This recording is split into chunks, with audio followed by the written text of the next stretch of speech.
Salam sejahtera Malaysia, terima kasih kerana menonton video-video dalam channel ini. Sebelum kita mula, jangan lupa untuk tekan tombol subscribe, share, like dan komen. Let's go!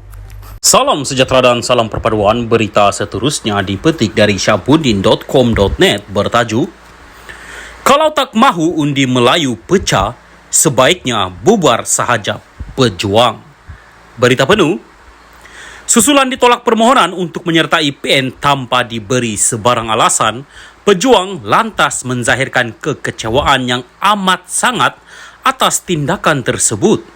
Setiausaha Agung Pejuang Amiruddin Hamzah berkata, adalah amat mendukacitakan bahawa iltizam dan matlamat parti itu untuk tidak memecahkan undi orang-orang Melayu tidak disambut oleh pemimpin PN.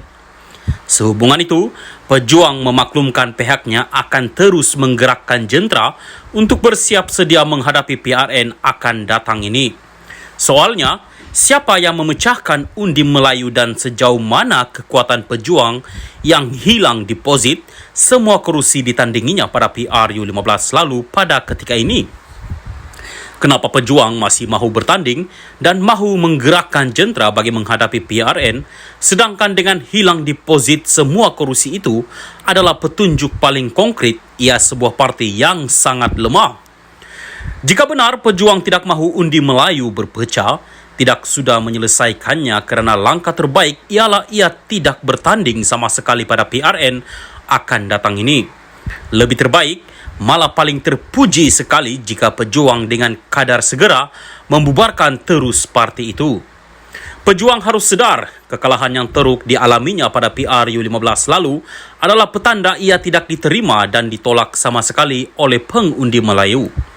Hanya dengan pejuang tidak bertanding atau membubarkan partinya dan seterusnya sekelumit kecil orang Melayu yang ada dalam parti itu, termasuk pimpinan terutamanya, menyertai parti Melayu lain yang lebih besar dan diterima rakyat, maka dengan sendirinya undi Melayu tidak berpecah lagi.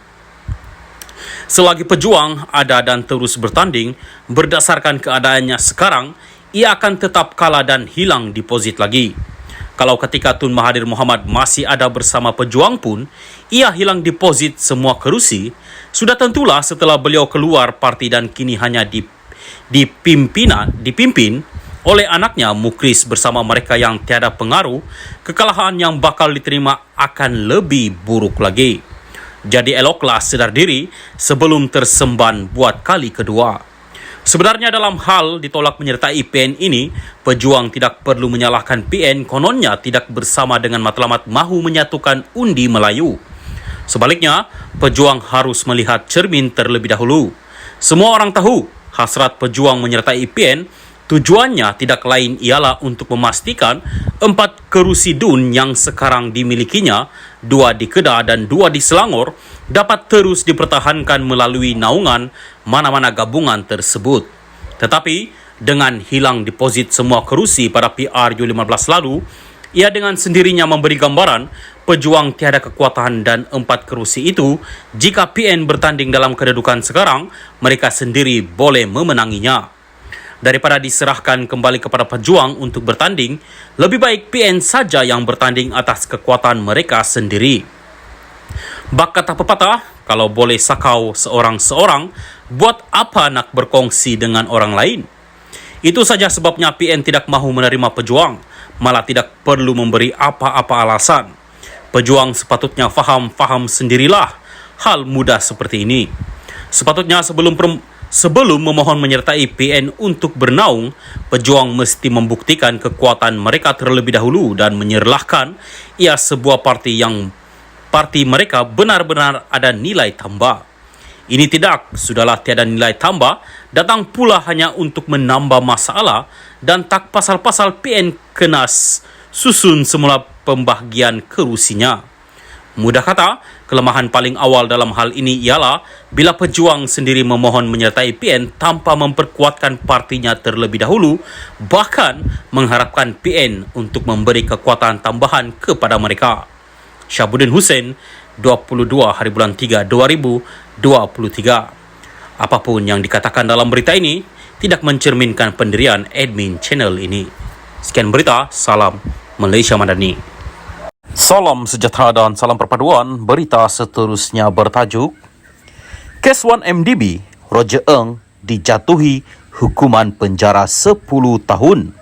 Berita penuh.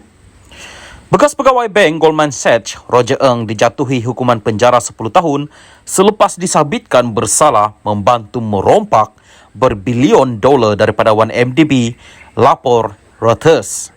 Juri di Mahkamah Persekutuan di wilayah New York City di Brooklyn April lalu mendapati Ng yang meruahkan bekas ketua perbankan pelaburan Goldman di Malaysia bersalah kerana membantu bekas bosnya Tim Leisner menyeleweng wang daripada 1MDB, mencuci hasil dan rasuah pegawai kerajaan untuk mendapat perniagaan. Tuduhan itu berpunca daripada kira-kira AS 6.5 bilion bersamaan RM29.38 bilion ringgit bon yang Goldman bantu 1MDB jual pada 2012 dan 2013.